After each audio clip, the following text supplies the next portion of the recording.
E aí pessoal, aqui é o Nova Strike do Yu-Gi-Oh! Brasileiro com mais um vídeo pra vocês e nessa ocasião com um assunto que é muito polêmico e motivo de inúmeras discussões nas redes sociais, que são as viúvas do Yu-Gi-Oh! Como será que vivem, do que se alimentam, isso e muito mais você vai ver aqui no canal e não no Globo Repórter, hein? E antes de mais nada, se você é novo aqui no canal, seja muito bem-vindo e não deixe de se inscrever para ficar por dentro das novidades que eu posto aqui todas as terças e quintas, beleza? Só um recado rápido, esse vai ser mais um daqueles vídeos em formato meio parecido com o de um podcast, seguindo o mesmo esquema que eu fiz naquele outro vídeo falando sobre o preconceito com Yu-Gi-Oh! Então você pode colocar um fone de ouvido enquanto você faz as suas coisas sossegado aí. E para falarmos dessas viúvas do Yu-Gi-Oh! É preciso explicar do que se trata e também falar do significado de outras duas palavras importantes que já menciono para vocês. Bom, a nomenclatura viúva é normalmente usada para definir aquele sujeito que sempre fala que uma determinada temporada é melhor que todas as outras que vieram após ela. Para esse sujeito nunca vai haver nada que a supere, porque a história daquela temporada era melhor, os personagens eram mais carismáticos, o jogo era mais divertido e uma outra infinidade de argumentos. A maioria dessas viúvas elas sempre usa alguns desses argumentos para defender principalmente Duel Monsters, mas também existe uma turma que considera aí o GX a melhor geração do universo e tudo que veio depois dela é um lixo. Bom, mas por que viúva, né? O que tem a ver uma coisa com a outra? Viúva, o significado dessa palavra, né, é o de uma mulher cujo marido morreu e nunca mais casou, e eu acredito que essa é uma analogia que, apesar de meio pejorativa, ela é muito adequada para essas pessoas, porque pensa bem comigo.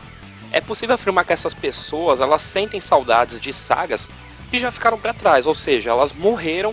Só que essas mesmas pessoas, tomadas pelo sentimento de saudade, elas não querem aderir a novas possibilidades.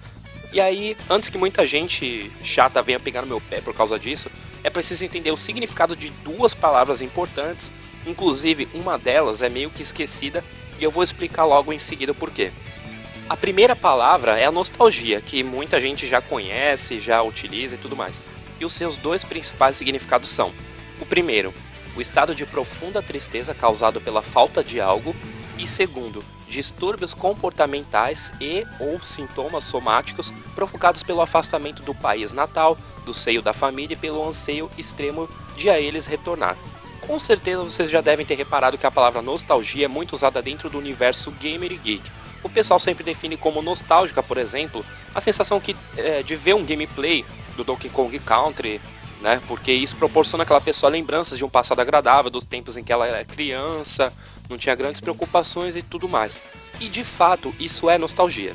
Mas agora analisa comigo esse outro exemplo. Você está em casa, feliz da vida, e resolve mostrar um duelo do Akaba-Rege, usando todos os tipos de invocações lá no Arc-V para o seu amigo, e que até então ele só tinha assistido o Duel Monsters. Sem nem terminar o episódio, ele vai e diz o seguinte para você: cara, isso não é Yu-Gi-Oh! O jogo hoje em dia perdeu a graça, antigamente era melhor. E isso já não é nostalgia e tem um outro nome, se chama saudosismo. Perceberam que existe uma linha bem tênue entre nostalgia e saudosismo? Por isso vamos ver o que essa palavra significa. Primeiro, ela significa tendência, gosto fundado na valorização demasiada do passado. E o segundo significado, fidelidade a princípios políticos, ideais, usos e costumes que já não são aceitos. Para bom entendedor, eu creio que só isso bastaria para encerrar o vídeo e já ter clareado a ideia de muita gente. Mas é preciso também clarear a ideia dessas pessoas saudosistas. Muitos desses saudosistas usam a nostalgia como escudo para suas alegações de que a partir de uma determinada saga é porcaria. Ah, porque a partir do GX já começou a ficar muito ruim e assim por diante. E vale ressaltar que eu não tenho preconceito com essas pessoas de maneira alguma. Tanto que eu fiz esse vídeo justamente para que os mesmos botem a mão na consciência e percebam quão tóxico isso é, não só para a comunidade como um todo, mas principalmente consigo mesmo. Acontece que na nossa cabeça, por conta das outras boas memórias que tivemos na mesma época que a gente assiste uma determinada temporada, a gente tem a tendência de enfeitar essas mesmas lembranças. Isso eu não estou dizendo, né? Não é com nenhuma referência científica, beleza? É puro achismo, não montei nenhuma teoria, não peguei de nenhum lugar nem nada. Foi uma conclusão que eu tive comigo mesmo. Por exemplo, eu achava a Beyblade dublado o anime mais incrível e perfeito que eu tinha visto, até o começo do ano passado, e ele parecia praticamente insuperável dentro da minha cabeça. Só que aí eu tive a brilhante ideia de resolver assisti-lo de novo e adivinhe, eu achei horrível.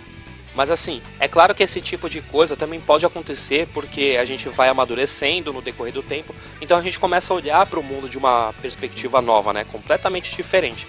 E isso é muito importante para o ser humano. Só que não basta apenas ter um novo olhar, é preciso você ter uma mentalidade diferente também. Você tem que se permitir desbravar o conhecido, deixar de lado dúvidas, tendências preconceituosas e ter a chance de conhecer algo legal. Aí você pode estar se perguntando, né? Ah, mas e se não me agradar? É simples, você pode cair fora, porque não é de todo necessário que você assista uma das temporadas até o fim, embora algumas delas demorem demais para engajar no enredo, isso é fato. E eu vou falar uma coisa bem polêmica aqui, mas que também é fato, você gostando ou não. Mesmo que você tenha assistido uma temporada, uma saga inteira ou não, em um grupo de Yu-Gi-Oh! Vai estar todo mundo cagando e andando pro que você acha, cara. A menos que você seja algum formador de opinião ou uma pessoa influente, ninguém vai querer saber o que você acha a respeito. E se alguém precisar da sua opinião, pode ter certeza que vai vir outra pessoa perguntar, por exemplo, lá no grupo do Facebook, o que vocês acham de determinada saga do Yu-Gi-Oh! Não precisa você postar lá avulsamente o negócio lá, eu achei Yu-Gi-Oh! Uma porcaria. Tipo, quem liga? Você é só mais um dentre tantos outros que não gostam também. Outra coisa que as viúvas saudosistas também costumam fazer é apelar para as ofensas pessoais quando são questionadas. Muitas viúvas adoram questionar e encher o saco a respeito do Yu-Gi-Oh! 5Ds por causa do lance de card games e motocicletas, né? Mas aí eu paro e pergunto, né? Pô, mas isso não seria algo mais interessante do que ver duas pessoas paradas de frente uma para outra? Beleza que tenham os hologramas e tal, mas eu acho que o lance da moto, por exemplo, dá uma emoção a mais. E além disso, é o tipo de esporte que com certeza atrairia o público em geral se existisse na vida real. E aí eles respondem com um negócio, né?